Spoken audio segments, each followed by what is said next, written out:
ready. And there we go, whenever you're ready. All right, great. Good afternoon, everybody. Welcome to our August 8th CVTA TAC meeting. Just welcoming everybody, and Mrs. Firestone, if you could do the roll call and certification of a quorum, please. Yes, ma'am. Town of Ashland, Miss Amos. Here. Thank you. Charles City County, Miss Russell. We have Miss Russell. I'll check back with her again, but I know that she is present. I'm here. Janice, I'm here. Okay, great. Thank you.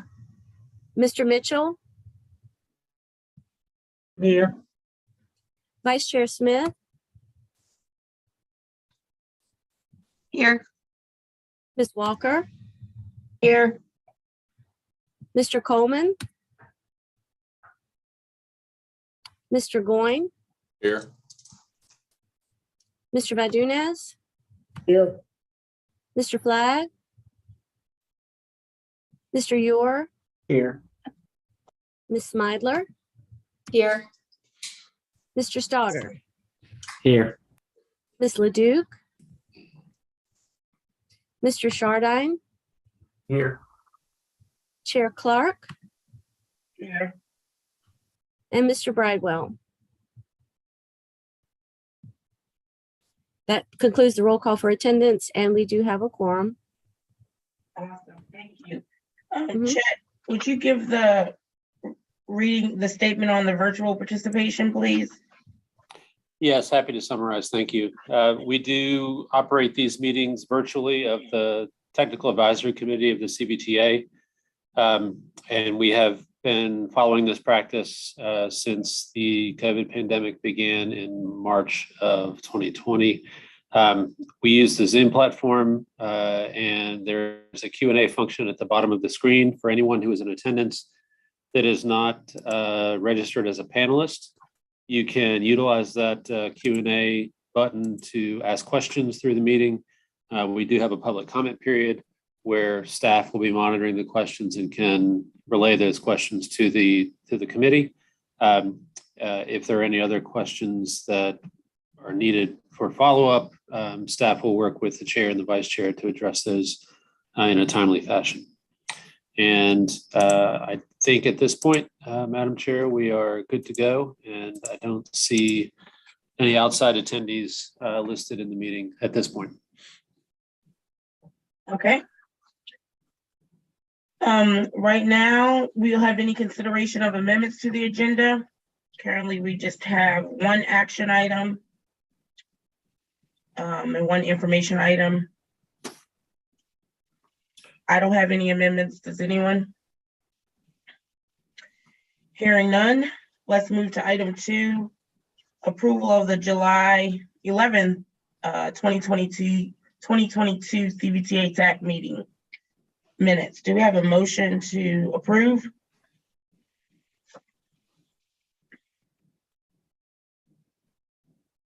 This is Todd Henrico. I move approval. Nora Amos Ashland, second. Awesome. I guess all in favor say aye. Aye. Aye.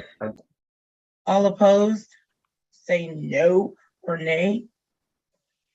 Awesome. Let's move to item 3, public comment period. Madam Chair, we don't have anyone with us live. And at this point, I'm not aware of anyone who requested time with the committee ahead of time. Janice, can you confirm that? Correct. We don't have anyone who's indicated they wish to speak. Okay, awesome.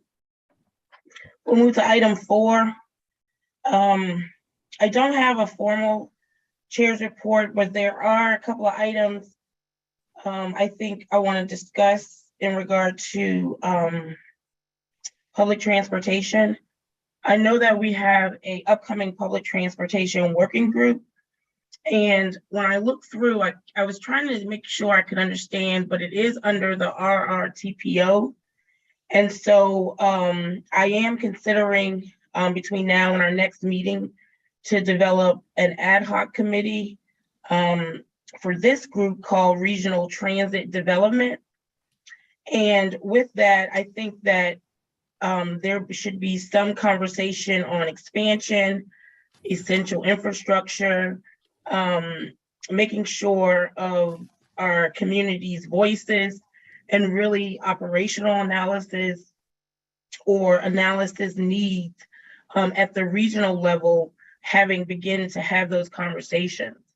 Again, when thinking about the public transportation working group, I know it's like an as needed basis, and I really want to get a planning basis so that we can either update the 23 transportation plan rather, or at least work towards where we will be moving in 24 with some of the capital items that remain needs for our transit, our regional transit and its infrastructure. So I just wanted to bring that up. I am interested in having maybe the executive director of RVA Rapid Transit on that ad hoc. Of course, GRTC's chief development officer, all member localities of this group that would like to participate, optionally DRPT if they would like to participate, and potentially a few or two community members.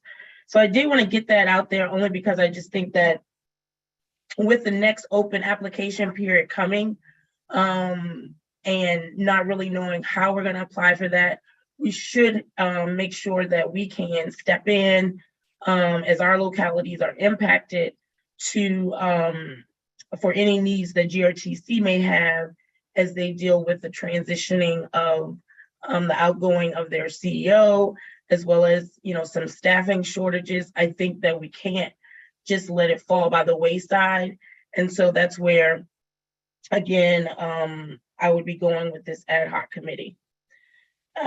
With that, that's all I have to say on that, and I'll leave it to stay on the agenda. Anytime anyone have any comments, can do that at their at item 8 during our TAC member comments.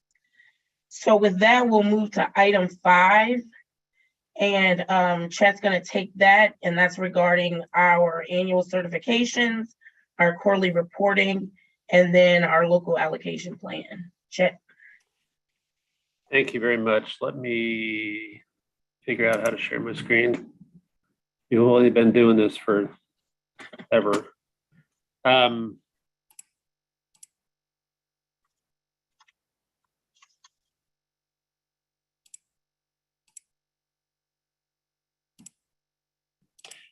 The first item on the agenda is labeled FY 2022 annual certifications. We know that those are in progress. Staff has planned some cushion, knowing that everyone has different procedures to get the signature pages through your boards or your CAOs or whoever the authorized signatory is. So we have received, I don't know, 3 or 4 signed certification pages for FY 22 expenditures, but we are allowing additional time to work those through the local process. So I don't really have an update there, but the FY 22 quarterly reporting, that is in the agenda, and I put it on the screen as well. This is the most updated as of August 2nd.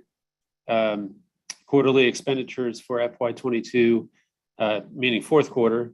So this is essentially the end of year reporting for each jurisdiction that has expended local funds. We are happy to continue to update that as needed.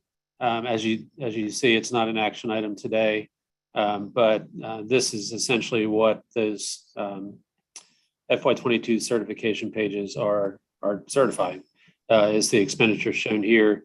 And at that point, I mean, hopefully everyone's had a chance to review this. If you've noticed that something's missing or something needs to be updated, please let me know, let Janice know, so that we can make the updates, the necessary updates to reflect end of year expenditures for CVTA local funds. Madam Chair, I can stop there and take any questions on this if you'd like, or I can move on to item 5B. Madam Chair, I would. Take questions, Chad. Okay. Ladies first, Barb. Barb, you're up. I was wondering, are you going to post this on the CVTA website? Yeah, we certainly can. I think that for me, it made sense to make sure we had everything up to date first. But yeah, we're happy to do that. Just a comment.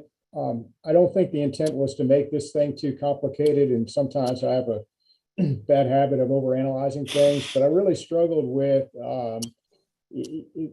assigning the expenditure by a quarter. So is the expenditure when the work occurred? Was the expenditure when the funds were actually left the county's account? Anybody else have those struggles? I think where I landed on it was, if I approved the invoice was approved in that quarter, then that was the expenditure. So it was still a unapproved expense until it was approved, and then I counted it. Joe, that's the same thing Goochland did. As soon as the check left the office, that's the quarter I counted our one allocation for. Yeah, I used the approval date. So, for example, it was an invoice that I was looking at. If I approved it in Q1, then it counted as Q1, even though some were approved in Q2. The work may have been done in Q1, but it didn't get approved to Q2, so it's a Q2 expense. Anyway, don't think too hard about it, but those are just the things that keep me up at night sometimes. Joe, this is Diana. One of the things, and I think it's a good opportunity to really try to link with someone in your finance, because ultimately I think that the auditor, they are going to go to your invoices, but I think they're also going to go to your financial system. So I think that, so I run ours out of our general ledger system, but I don't know how everyone else's access to that is. But I do think the quarterly reporting is a good time to kind of check in on the other side of your financial system, because I do think that the auditor would be looking at both, based on them saying, is it in a separate account and other things. So I would just maybe just take that opportunity to, reach out and get some kind of, or, request that they provide you with a quarterly expenditure, which will show your encumbered versus actuals. Encumbered being, of course, the PO, and then the actual what's been spent to date per that quarter. That's just what I do. I don't know if anyone else has, if that's what they do or not. I think that's a good suggestion. I intentionally didn't want to involve the financial people. And again, it's still, though, the framework hasn't defined exactly what constitutes the expenditure or when the expenditure. So we could report it, but I could report what our financial group does, but is that consistent with how everybody else is doing it? So in other words, i.e., what defines when the expenditure was incurred? And and that's not defined for the CVTA guidance, as far as I know.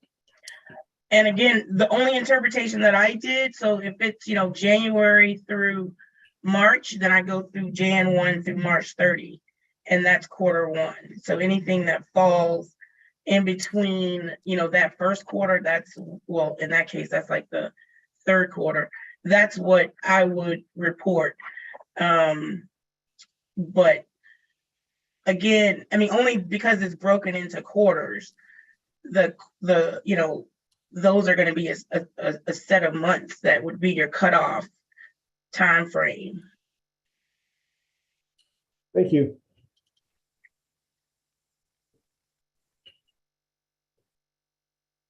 Barb, and did you want to say something?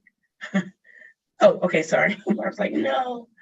Does anyone else have any questions on how they should be reporting? Again, we're just doing best practices at this time. If not, I guess, Chet, you can move on to the next item. Okay, thanks. The next item, can everybody see the screen change? This is the FY23 local allocation plan, which is essentially the expected expenditures for fiscal year 23, July 1 of 2022 through June 30th of 2023. And this is a format that TAC essentially developed with staff to best predict what each jurisdiction is thinking is going to be spent in this existing fiscal year. The intent here is to use this to check against the quarterly reporting of what was actually spent to make sure that everything is moving forward in tandem and there aren't any surprises in terms of the end of the year and when the responsible parties have to sign the certification. So this is the local allocation plan for the current fiscal year, and we've included projects that have been submitted by each jurisdiction. Again, hopefully everyone has had a chance to take a look at this. We have followed the instructions of each member to the best of our abilities. Some basically said our plan is the same as last year, so we left everything in as it was. Others have shared updates to both projects and cost figures, and there is it's kind of fun to see. There's now this impact of previous CVTA funds, so we're able to start seeing over time the compounding impact of CVTA dollars on moving projects forward into implementation and getting things built. So there is action requested to recommend approval of the local allocation plan. If there are changes that need to be made, we do have the ability to wait until the September meeting to do this, since we don't have an authority meeting in August.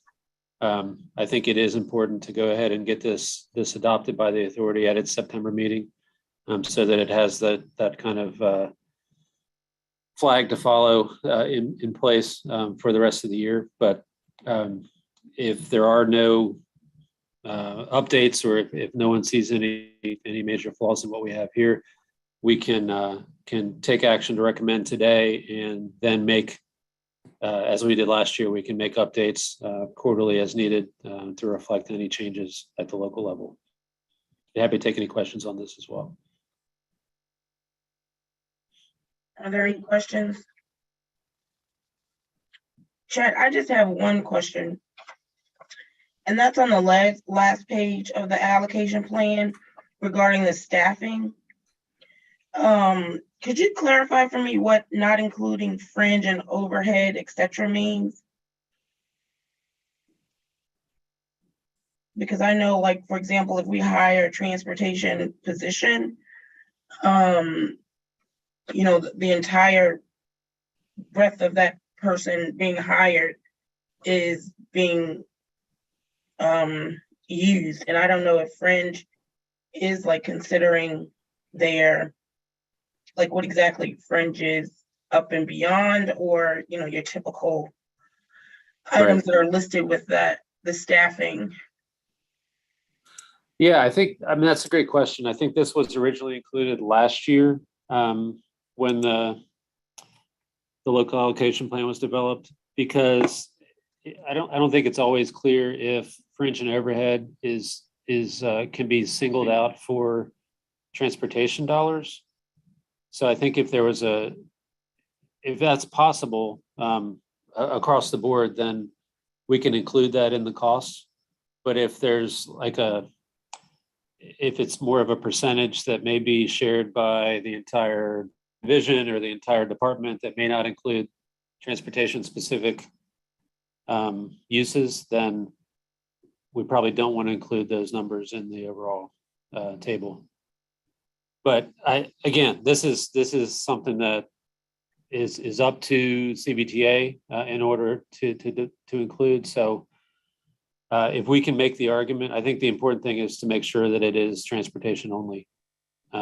Yeah. To follow the legislation. So if we can make the argument that we have all the data and we can include everything, all the costs in here, then I don't think there's any problem in changing that.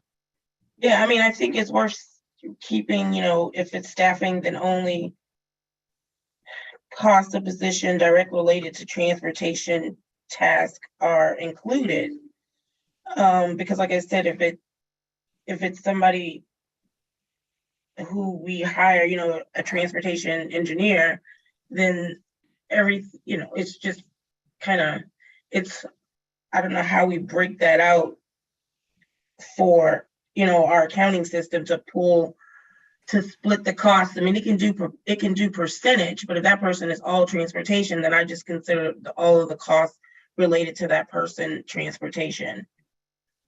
And of course, we have someone that may be 20% transportation, then it's only 20% of their salary costs that are charged.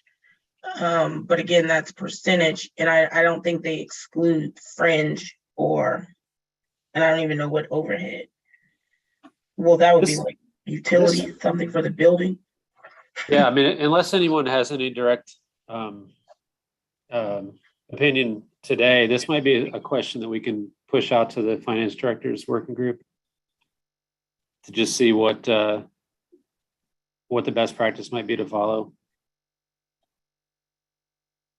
Okay, and just because Richmond has we have expenditures, I just don't want it to be so I would probably move to remove that until we have further clarification. That asterisk.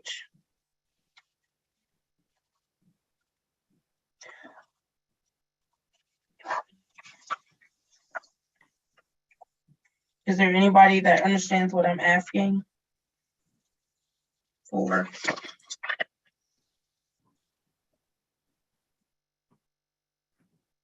I understand. And agree that that's probably something good for the finance directors to weigh in on, whether those are justifiable transportation related expenses associated with staffing. So we've got a month to figure that out, right, Chet? Right. So we may as well wait and get some opinion on that, and then we can, I think we could still take action on this today. And depending on what they say, it stays in as a line item if it's appropriate, and if it's not, then it'll come out and we'll understand that those costs can be paid for with CVTA money. Yeah, and even help asking, so Chet, I would ask too that the ask be defining what fringe and overhead, et cetera, means too. Sure, yeah. So, Madam Chair, this is Todd. Yes, sir. So then perhaps to the point you're making, Dorana, is the motion going to be to approve this list contingent on clarification of this one item through the finance, do we say finance committee or finance working group? I think it was the finance directors working group. Finance directors working group, so that goes through as the action item. Madam Chair. Yes, sir. I think that if the motion is that would be fine. I think this is a non-binding document that we've updated on a regular basis. So I don't think there's any one way that this needs to be moved through. I think there's some flexibility in how it's recommended. Okay, so anyone want to make a motion? Chet says either way is good.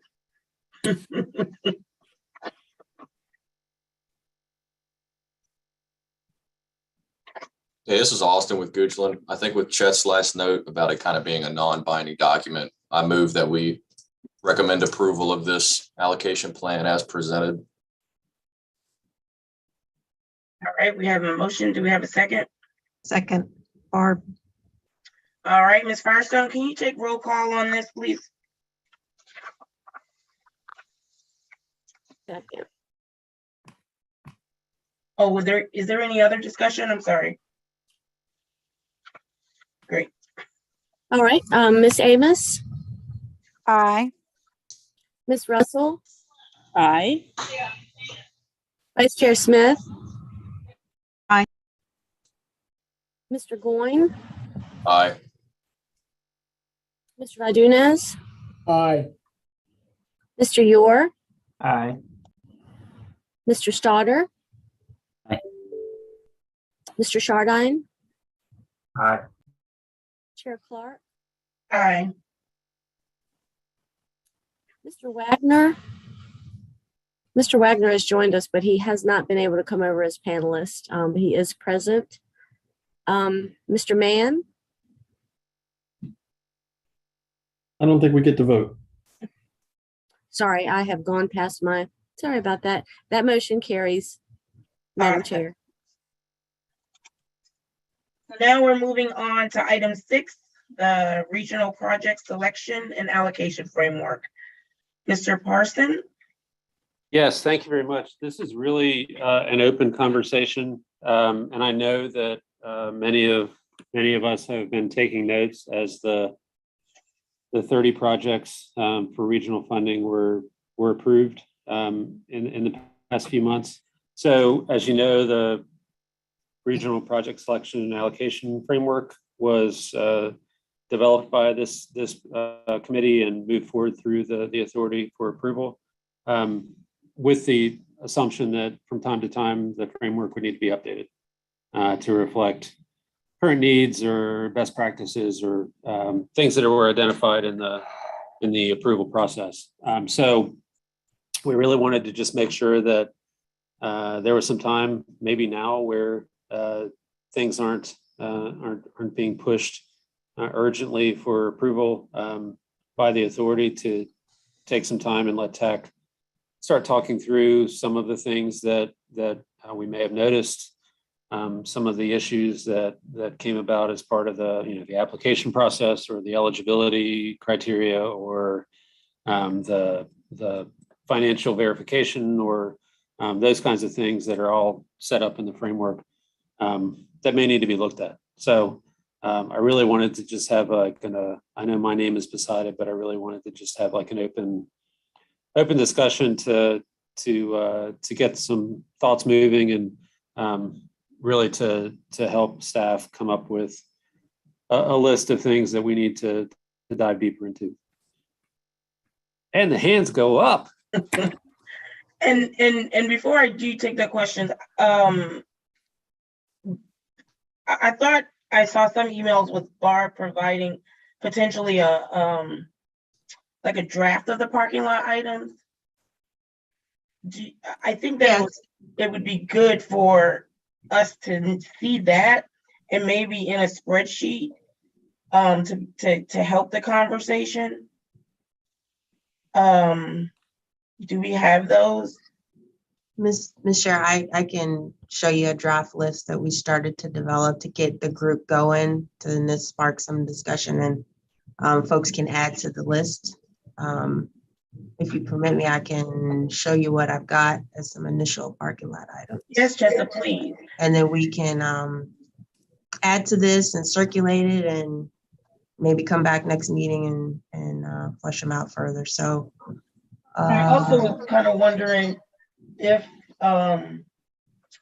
it would be something that the was shut down regional subcommittee would need to work on, or do we think that this group can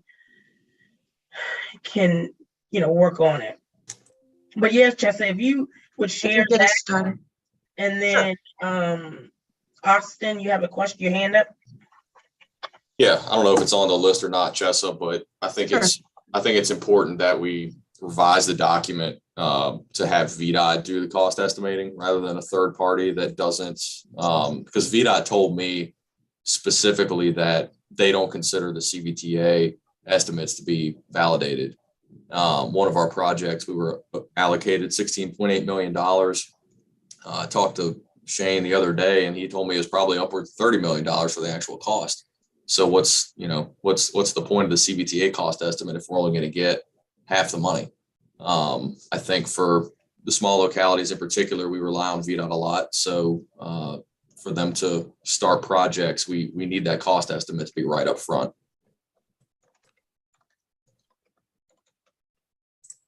Yeah, very good. And I guess I'll take you 1 second, Barb. VDOT, what's your input on that? That puts a task in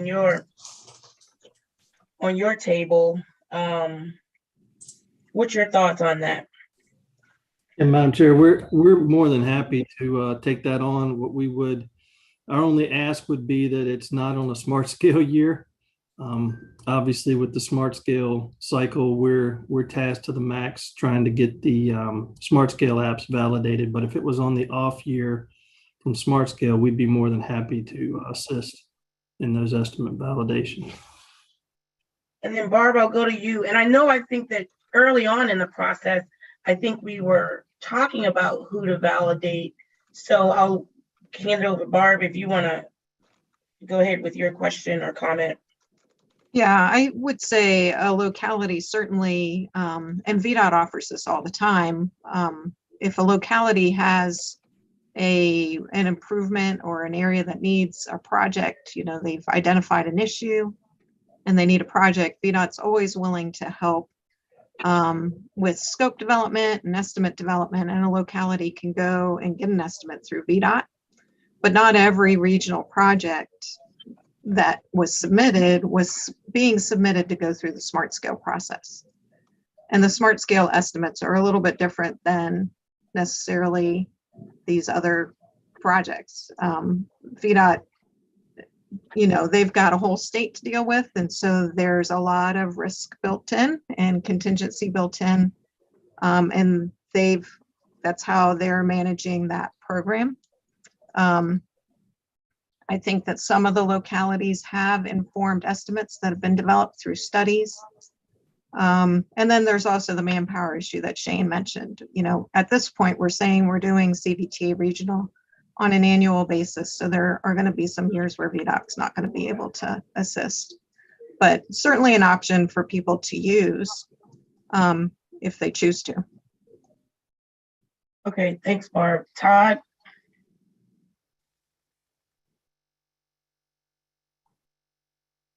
Muted. And he disappeared. I saw him and then, Sorry, unmuted. Can you hear me now? yes. Yeah, thank you. To supplement what Barb was saying, I agree with Austin. If it's going to be a VDOT administered project on a VDOT facility, I think it's important to have them weigh in on and validate the estimate through whatever lens they need to validate it. To Barb's point, maybe if it's not going to be a smart scale funded project, then maybe they can be a little less conservative on the estimate. But there are a number of regional projects, especially this first round, that are locality administered and in some cases will not be maintained by VDOT. So I would question the use of VDOT resources needed to validate those particular estimates. So maybe that would still work under the third party scenario. So I think there's not a one size fits all here. So I think we definitely need to maybe link that if it's going to be a VDOT administered project, then VDOT should have an opportunity to validate the estimate. Mm-hmm. I think that's a good point. Austin? Yeah, I was just going to kind of think that is a good point. I'm wondering if the language is that if a county's bringing a VDOT or if their intent is to bring a VDOT administered project for award or through the application process, maybe a part of that submittal package should be a validated estimate through VDOT. But then it has to be ensured that that's going to be what CVTA uses as the estimate. Because I know there were conversations between some counterparts here and CVTA, whether or not we submit the smart scale application, or excuse me, the smart scale estimate or the CVTA estimate for consideration in this most recent regional funding. And ultimately we decided to go with the CVTA estimate, which was considerably less than the smart scale estimate. So I think that if we do move forward with that, I think that the smart scale or VDOT estimate in general needs to be prioritized over what the third party may come back with if they say it's not really that much. And I think kind of, and Chess and them have it a little bit, but it's under the estimate validation, kind of the discrepancy between third party and the locality. And then I guess the same thing with VDOT is, the discrepancy between even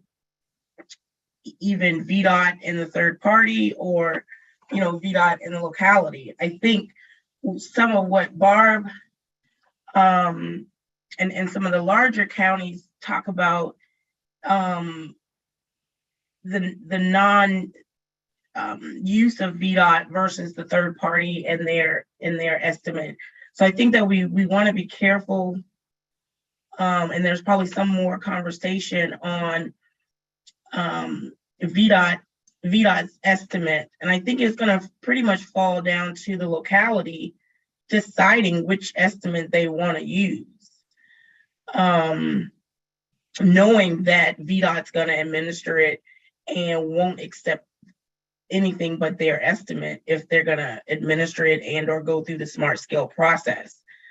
Because I just think that just previous conversations is why we didn't, I think, all the way home, have VDOT do it in general, just because there can be some discrepancies for those localities that may administer themselves, or that, I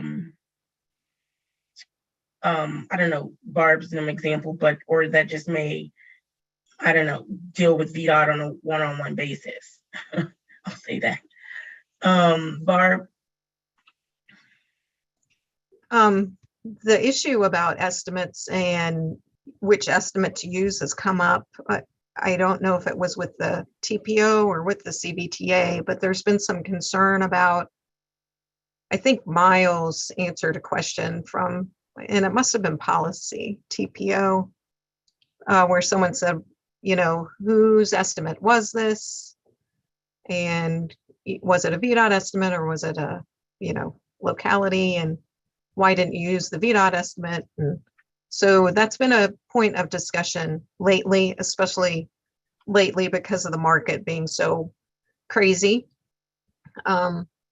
So that is one of the parking lot items we have on here. And we were just kicking around ideas, but maybe when there's a big discrepancy between a third party review and a VDOT estimate or a locality's estimate, if we had tiers, if the project's under 25 million and the discrepancy is over 10% or something, then I don't know, then you need to get together with the two parties need to get together with, some middleman to work through and come up with an agreed upon number.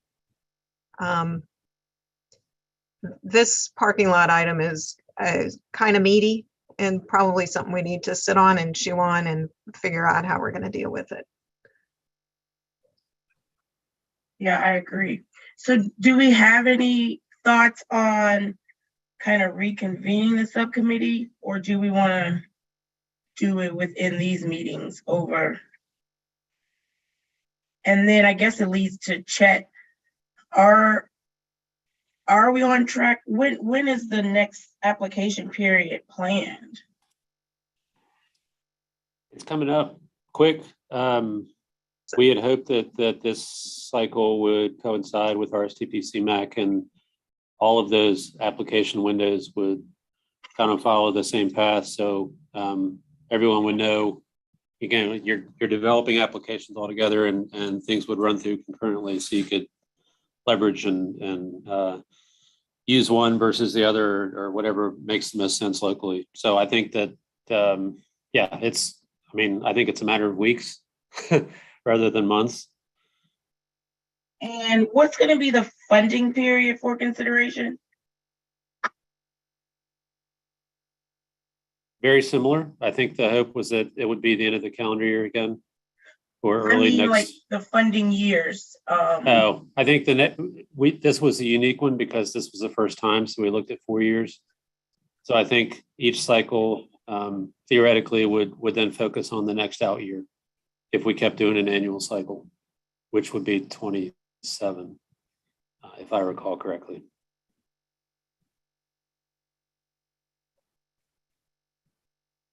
And then, and I guess we'll find out with the new finance committee, like any bonding talk or what we're doing about that. Right. And there's the I-64 thing too. Mhm. So.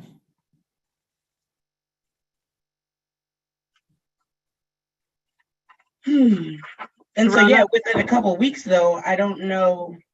And I think it's where we had some of the issues before is like, does the locality put in a project because we might bond that may be a larger amount, or are we putting in, smaller, or are you leaving it up to us to drive the application?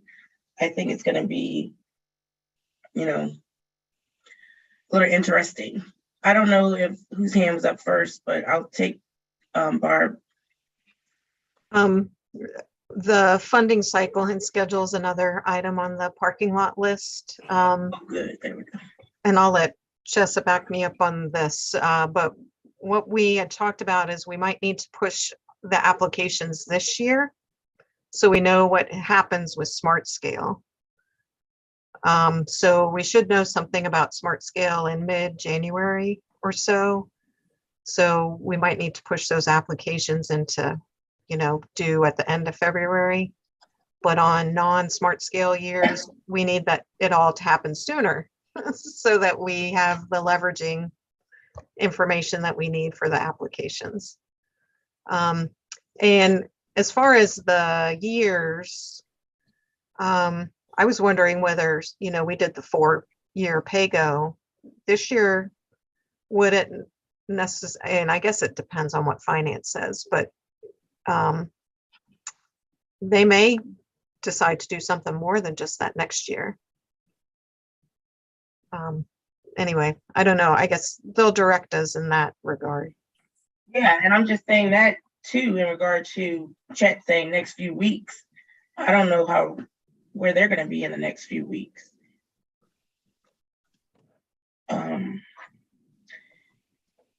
Yeah, more and more I'm keep putting marks toward this subcommittee. Todd, you took your hand down. Yeah, to Barb's point, so we have a lot of projects that are looking to leverage Smart Scale that were submitted this round. So I would say we won't really know in January or February. That's just the initial scoring release. Oh, right. We really may not, well, you won't know for definite until, I guess, June CTB meeting. So maybe, Chet, this is a topic to bring up with finance and let them start chewing on all that, because that factors into the point about bonding and everything else as well. So this may end up going to the finance director's working group for further discussion. Not trying to overcomplicate it, but yeah, because I don't see the finance committee doing anything like, with this type of information, even the time scale. It's more getting in front of them, but then they're going to say, I don't know. Maybe if we've got to wait until June, maybe we're doing this every other year. you know, because last time we submitted applications in December and that was really too tight. It was. So if we did it in November or October, Yeah, I think we definitely need to get something that visualizes kind of either the later and or, you know, the two different cycles on a smart scale year. I mean, I think that could be a part of the, you know, put that as a schedule so that because I don't know, does June, what does that do for the next smart scale year? It needs to be earlier, right? Yeah, Madam Chair, I am happy to entertain and continue this conversation, but I think if every other year was a different schedule, that's going to be really, really tough to track and prepare for. So I think, I don't know if it was Barb or Todd, but if you had either in the smart scale year with the application cycle to reflect smart scale awards, or if it was a non-smart scale year and earlier on, so you knew what to leverage with other types of grants. I think if we went through with one of those, at least from an administrative side, it'd be a lot easier to track and manage. I wonder if we had something where we allowed for kind of like Smart Scale does, where you're allowed to submit more than I think we get 8. So you could submit 12 or 10. And then if you don't get Smart Scale funding, you can edit your apps to the final 8 based on finding out. I don't know. I'm trying to, because the Smart Scale, knowing if you get Smart Scale or not is kind of huge on how you approach your CVTA regional app. So I'd hate to skip a year. or maybe if we just move the application deadline to August, then we would know about this year's and we would just be on this August cycle and we A would bit do it later. every year, Mhm. but they would give us time to really know officially what got selected for Smart Scale. Right. So July 1, we know what Smart Scale, what CTP adopts, and then you've got August or so to. And you submit. already have an idea. You know, see the coming. draft plan. It Mhm. doesn't change too much typically. Wheeling and dealing, but Madam Chair, Yeah. question for Barb. So you're saying we do August every year, including smart scale years, which are also in August. So you're, That's bad. because then you're Forget that. putting an application to potentially leverage smart scale, but you don't know if you're going to get that leverage funding. And that needs to be reflected in your smart scale application. Yeah, you would have had to have done it the other August. Yeah. oh gosh. Which is leaning more towards a 2-year cycle with basically every other year just being a maintenance check-in. Does anything need an adjustment? Which is not great. I mean, stuff pops up. Right, know? which is why you keep it on the calendar every year and you revisit current projects.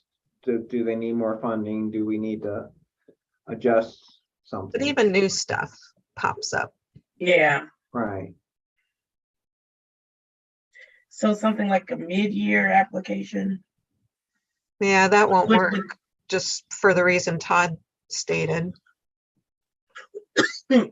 And also to Chet's earlier, not Chet, to Shane's earlier point is they're happy to help with application and estimate validations, but can't overload them at the same time they're doing smart scale validation. What about October?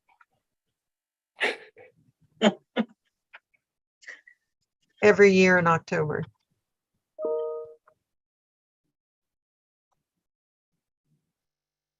Got a couple months to catch your breath and, well, you got no time to catch your breath. You got a couple months to pull it together after Smart Scale.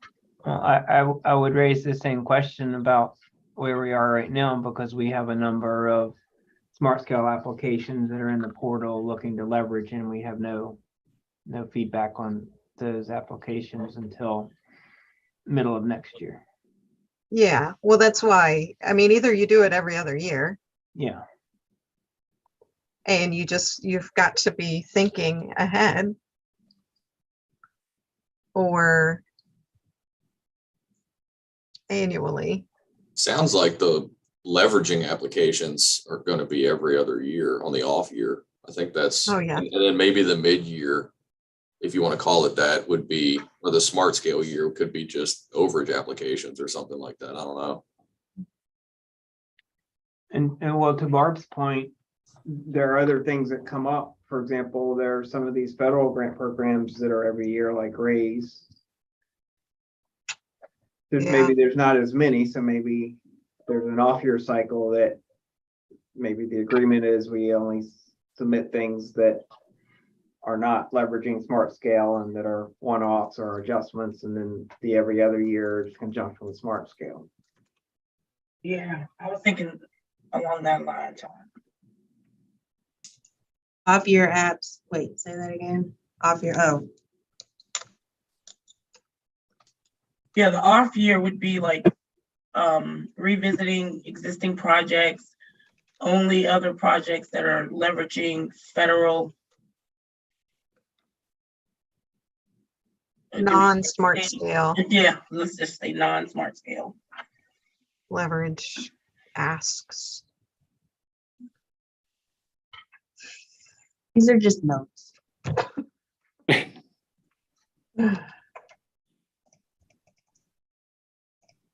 I think, Tyrone, to your point, this is looking more and more like a subcommittee.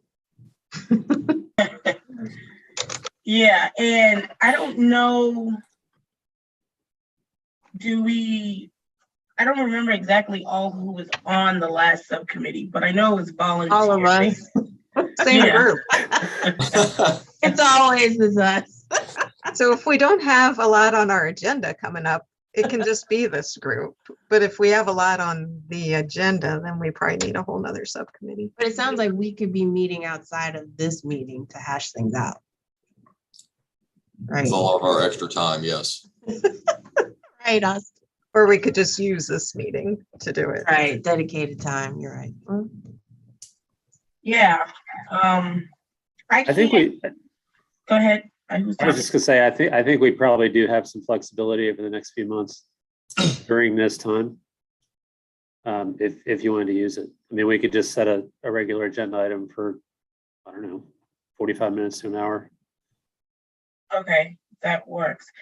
And so we're looking or thinking that we don't need anything more than once a month, I think was the only other kind of subcommittee thing, is that we could meet sooner than once a month, but does everybody feel comfortable with once a month? Chad, as long as you don't open the application in the next few weeks, I think. That's the thing. The question is about what we presume would be this upcoming cycle. So I guess if there's any immediate changes that we need to make that would impact this new window opening, then we probably need to consider that, but otherwise. So I guess, Todd, I'll just come to you for a question. With what we have even proposed in our notes here, when do you see the next application cycle starting? It could be October. Yeah, because would it be a non-smart scale year? Right, it's a non-smart scale year. So we could do the revisit existing stuff, non-smart scale leveraging ask. Yeah. I would agree with that. With the understanding that we're still kind of locked into the 4-year pay-go. For now, we're adding, I guess, 1 year beyond that with this next round, but back to kind of the approach that the full authority voted on, is the goal was to let's fund this round of projects as much as we can. We've now committed an out year funding of up to 100 million for 64 widening. So we add 1 year to our pay-go. We're still kind of hand tied here. Yeah, and I think finance is not going to be excited about funding another round of projects, knowing that there are these, maybe they're going to get funded, maybe they're not. They always bring that up, right? That Right. And we spent a lot of time educating them on our desire to leverage smart scale, and that's one of the fundamental philosophies of the CVTA. It stood the whole group up. So with that being said, I think October is maybe okay, but with the understanding it's going to be a very, very limited ask, if anything. Yeah, but I think with the October, that puts before the finance committee, is it a limited ask because we only have one pay-go year? Or is it potentially some other additional ask because there's some bonding opportunity? right. Yeah, I'm going to have a hard time reining it in. If applications are due, I don't quite know how to dial that back. And Tressa, just for the notes, I don't know if we have on here, but the revisit existing projects. Do we have that? Yes, I think you could go right at your last bullet, kind of how do you handle projects being submitted after application deadline, as well as revisiting existing projects. Because I think we have to, I don't know how flexible we are to only revisiting those in that mid-year, or if we do have some flexibility anytime. So I think that needs to be discussed. Oh, when we will revisit. Yeah, when and how, I think. And I think we talk about it a little bit in the current policy, but I just think from learned experiences, we may need to revisit that. Austin has his hand up, and then Todd. Yeah, two things. One, I think on the existing projects, I think when you revisit it, I think depends on if it's an overage situation, what that overage is. If it's under 10%, I think it currently says it can just come right to us and we approve it and it's done. But if it's significant, I think that's the conversation. When do we come back, and is that a mid or the off year or whatever year application? And I guess how does that get handled? But then the second thing, because I wasn't involved last time, what was the last application deadline, and then what was the turnaround for, I guess, the initial scoring? Apps were due the beginning of December. Okay. Chad, I'm trying to remember When did that initial scoring come out? I can't remember. Came out. We had the initial scoring before the cost validation, I think about a month and a half later. Okay. I thought it was March, but maybe. So it's a 2 to 3 month process. I mean, can we say that? Yeah, I think that's reasonable. All right. I think I thought we were waiting pretty long to know whether we got our leveraging. I thought it was kind of like in the nick of time. It was after pre-apps. Well, I think this time was special Yeah. because I think it went to the policy board a few times, and then there was all that conversation about bonding at 64. So they punted it like 2 months, didn't they? Mhm. Yeah, we can fill that in. See, we can go back and. I think now that we've done it once, We're experts. 3 months is probably reasonable. But if we do add in, based on the earlier conversation, like additional VDOT validation, like if that's another step for any VDOT administered projects, then that might add some time to it. If we're looking at the overall slate of projects. I think that VDOT piece needs to be initiated by the locality. So that, you think it would be outside of this process?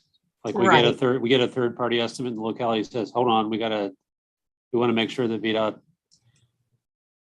Well, like if you know you're gonna submit that kind of project, then you need to be getting VDOT on board before. Yeah, I think they come before the third party estimate. Maybe. okay.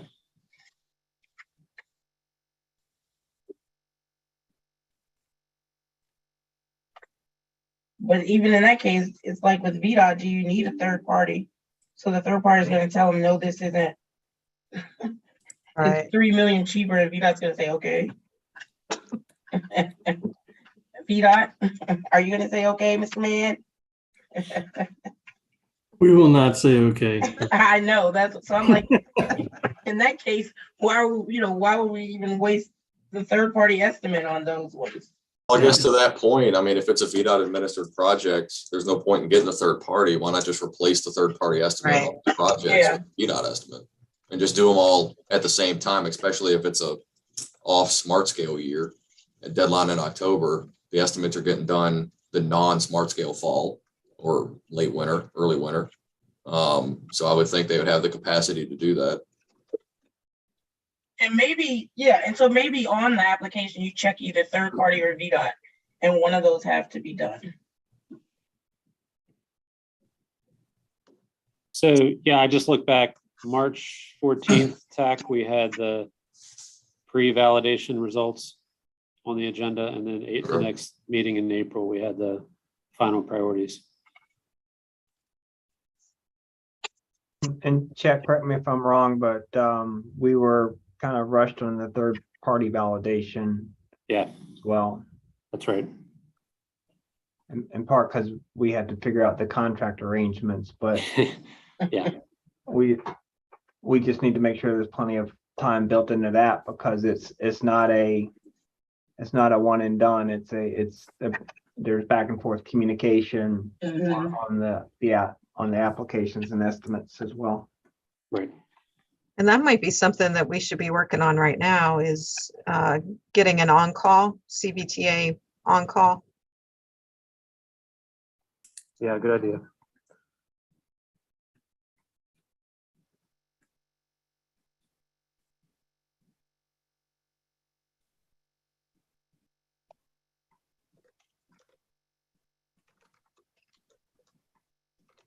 Do you have any more questions or comment? Okay, I have Joe hand up. Yeah, so I can't believe nobody's brought this up, so I will.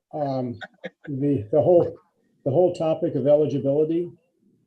And I guess are we happy with now having gone through one application cycle, are we happy with the eligibility criteria? Do we want to consider possible changes to that? When we're talking about leveraging, and this just from Hanover's perspective, we have 3 applications, smart scale applications currently in the portal that have been accepted. Interestingly, none of those 3 smart scale eligible projects are eligible under the CVTA criteria. And I kind of viewed smart scale as being more, I don't know what the correct word is, more difficult to find eligible projects, more limiting. That's maybe a better word. Smart scale being more limiting, but in this case, it's actually not, at least in the case of the projects that we're looking at. Maybe another thing I'll just throw out there is we have been talking, Hanover's been talking with several of our neighboring localities about projects that cross jurisdictional boundaries and how we might team to accomplish those projects. So that might be another area to discuss, how CVTA regional funds might be able to fit projects that cross multi-jurisdictional boundaries.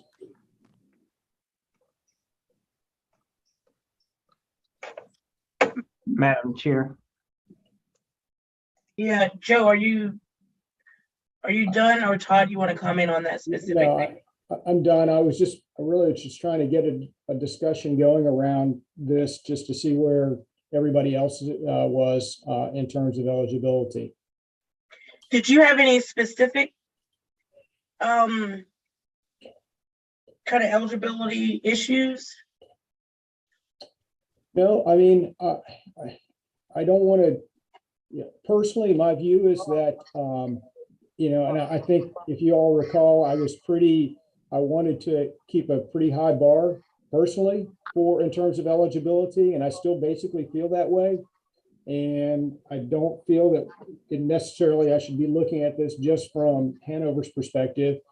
But looking out to next year, I'm not sure we have an eligible project after the 3 that were funded in this past round.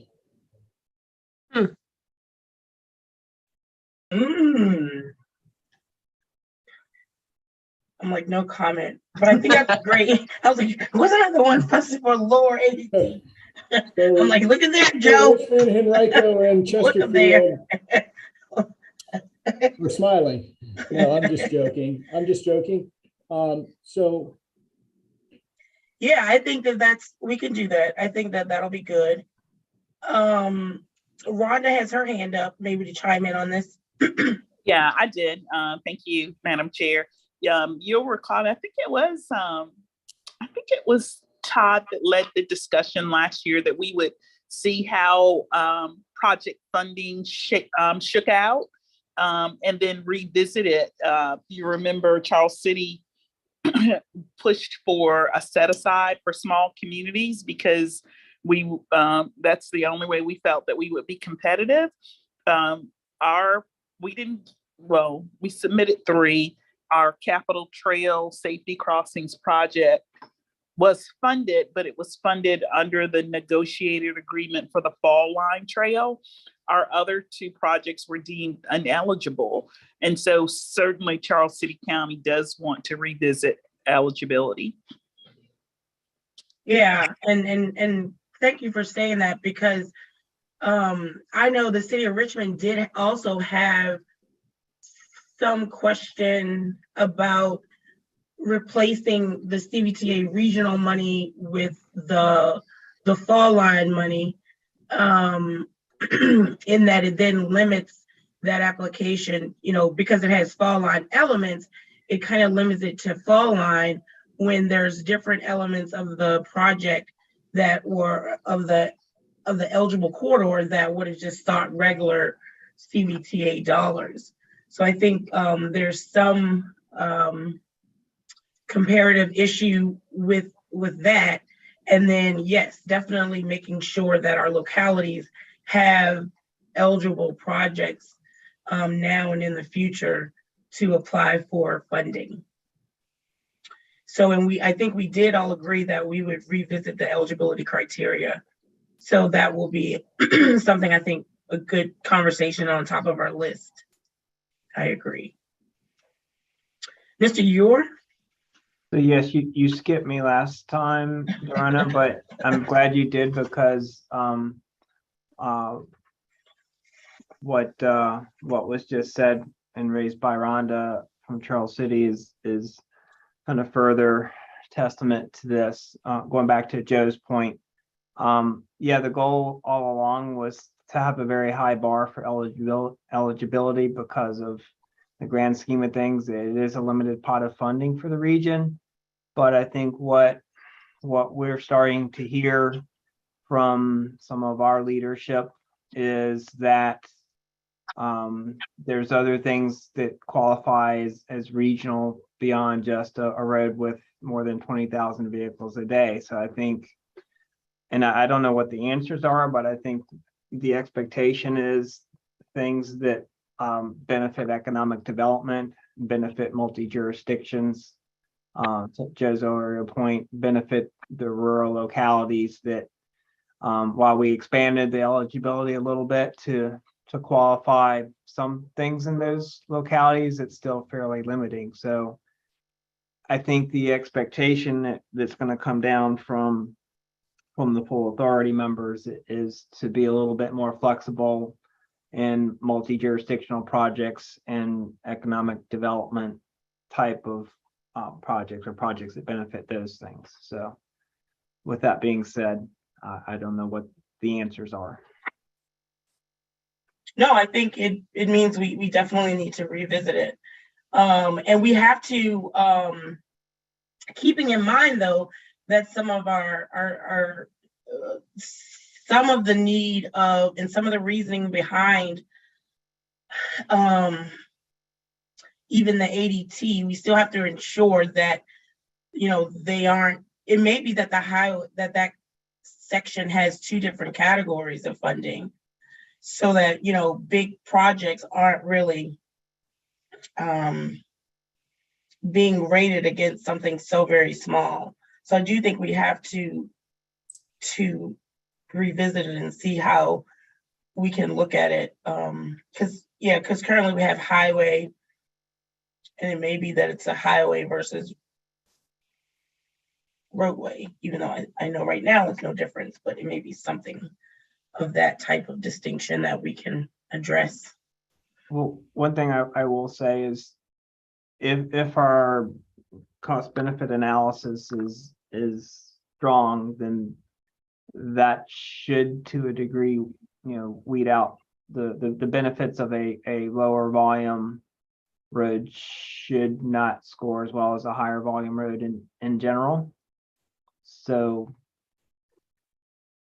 maybe not in You're every gonna also get to, that higher road needs, X $1 million. right. And then, in the ask is for, this substantial number of dollars. Ultimately, the smaller ones will get left out anyway. So that Well, doesn't- actually, I'm sorry, Mr. Go ahead, Trista. Well, let me actually, get- if you divide by a small number, I mean, keep in mind, we all limited our ask the first go round. I think our average project cost was, if you take 64 out, was only 25 million. So once bonding comes into play and more years of funding, we've all got 70 million, $100 million asks out there that haven't hit the table yet. And if you put in a lower cost regional project, 5 million, divide by 5 million, and it's competing against $70 million interchange projects, it could stand a shot of getting funded because it's so cheap. So, It's the roundabout impact. Right? Yeah, I remember. Yeah. and we worked really hard to try to find that balance of regional and how you define it in a way that, we can certainly revisit. Just we need to get on it though if we're going to open up that Pandora's box. yeah. Because that one was tough. months of And there's getting it where it was. probably ways to do it, like you all said. So Austin, and I want to be mindful of everybody's time. It's at almost 2:15. Austin. Yeah, one final thought, I think, on the ADT consideration is that Goochland's only got about 2 or 3 miles total of roadways with that volume, and it's Broad Street beyond 288 between that and Henrico, and then Route 6 from 288 to Henrico. And both of those are pretty much built out. There's not a whole lot left to do on them. So once our big projects kind of go away, we've got a couple of interchange projects. We're hoping to get some funding through Smart Scale, and we already have some through TPO. We're going to be kind of left holding a whole lot of nothing as well because of that high ADT volume. I don't know what the answer is, but to get some threshold for the regional roads, because we do have significant regional roads, but we'll never have 20,000 vehicles a day on those roads. So there's got to be some answer to include some of those rural regional roads. Yeah, I agree. And I'm just so happy that the rural, I can remember fighting for you guys. And I didn't have a lot of people speak up, but I think having lived through the experience, I'm glad that we do have the voices and we can really, again, make sure that if there are economic development elements to it, or what other rural considerations we can do without overwhelming the application process with so many eligible projects, is really what we were attempting to do with the eligibility criteria. Austin, you still have your hand up? Oh, sorry. Okay. Are there any further questions on this item? I'm like hearing none. Let's move to item 7. Oh, sorry, I did have one. I didn't. I'm Okay, sorry. go ahead, Chessa. Just to button this up, should I circulate this working doc, and if people wanted to add items in there, Yes. and then we can keep working off of, put your parking lot items in here, and then we can, I guess, circle back, and because we didn't get through all of them obviously today, so. Yeah, Can you- that way. Go ahead, Chet. I was just gonna say, can you put it on SharePoint? Do you guys use that? So we can. We do can all- OneDrive, yeah. We can all comment together on the same document? Yeah, that'd be great. I'll send out a OneDrive link and everyone can work in the same doc. Cool. That sounds good. Yeah. Thanks. All right, perfect. Item 7 is the Fall Line Working Group update. Looks like I have that item. Let's see. What do we talk about? We talked about, VDOT talked about the design build process update. So the northern section spa will be, is still in line with the RFP process. And it'll be prior to December that will start. And Mr. Mann, please chime in anytime. The Southern Spa agreement is being developed and would probably be available later this fall. And let's see, design guidelines. Liz gave an update that they'll be coming out with the executive summary. It may be finished in 2 to 3 weeks. Mr. Euro brought up about the wayfinding contract, furnishings and permissions to install. And so we'll be working to get working through that process. I talked about a 2-page friendly, citizen-friendly document about the design guidelines, and VDOT volunteered to do that in-house off of the executive summary and the documents. I think it's really something that would be helpful for localities, just to even have a link or upload it on their websites regarding the design guidelines. And Todd gave an update. I think, Todd, did you say you had a public hearing coming up in September? We Follow up do, to the location. yeah, we do have a design public hearing on September 14th for the upper half of the trail in Henrico. And I'll be, as soon as we have the meeting, official meeting notice, I will send it to interested parties, including VDOT and Plan RVA. And if anybody else on this call would like it, I'll send it to y'all as well. Perfect. And yeah, and the Richmond was having a community meeting on the Fall Line, I think September 19th. And lastly, we talked about the spending plan, kind of where localities are, specifically Henrico and Richmond and VDOT. VDOT has submitted its spend plan to Chet, and we will be working, Todd and I, with VDOT to really, I guess, talk through the rest of the spend plan along with the other localities in regard to the available funding of the Fall Line Trail. Again, it not being all of the segments not being fully funded. What priority order will the segments will we I guess, implement the segments that are up next. So we'll be talking about that, and I encourage people to work with VDOT and Richmond and Henrico to really put their foot forward on their important segments that they wanted to see funded or move forward. Are there any questions on the Fall Line Working Group? Update checked. Yeah, just to quickly follow up on that last point, the work group is going to be the venue to work through the prioritization, or at least the recommended prioritization that'll come back for consideration by the rest of the authority. But I think what we're doing right now is I think VDOT is developing their first cut on what their initial impressions of priority are for the remainder outside of the northbound and southbound design build projects. And then the work group is going to use that as its kind of baseline for further discussion and refinement to keep talking through that process and be prepared to present a recommendation back to the TAC. And I'll just add one comment to that. Based on VDOT, their recommended prioritization are going to be for segments that they will administer.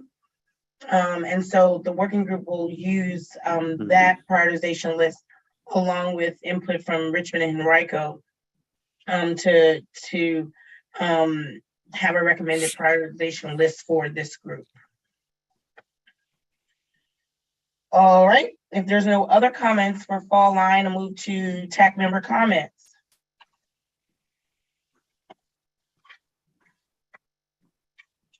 Just a reminder, just anybody want to send me an email or give me some insight on my thoughts on a regional transit development ad hoc committee. I do ask that you reach out so that we can kind of, again, keep transit moving. Yes, Ms. Torres. Hi, just general comments to your, I guess, statement about the meeting tomorrow. Actually, a good point that we will be meeting tomorrow, and the discussion topic actually is the micro transit. We met with everyone in all the jurisdictions as more of a working effort along the way. We now have several recommended zones. So we want to hone in on those recommendations and work with the group to prioritize them. Hopefully we can come up with a prioritized list that can lead into pilots for FY24. So that's the effort tomorrow. It's an hour meeting. I'm assuming we'll probably need some more after that. And then it'll help develop the scope for the phase 2 effort for FY23.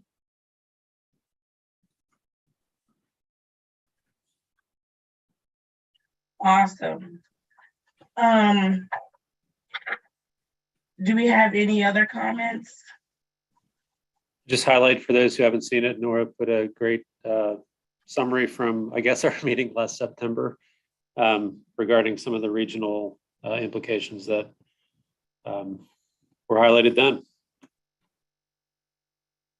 I know, I'm like, thanks, Nora. I was looking for those words. She's transcribed my words. I'm just kidding. Well, they came right from the minutes.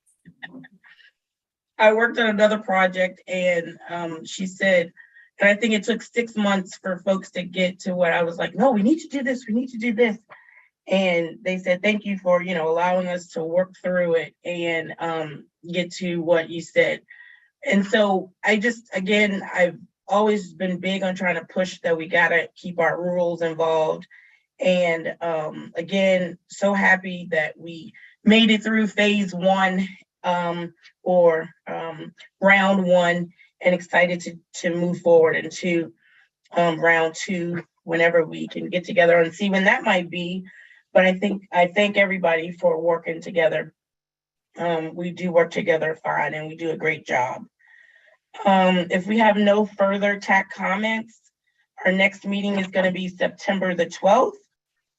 And with that, I move for adjournment. Bye. Bye.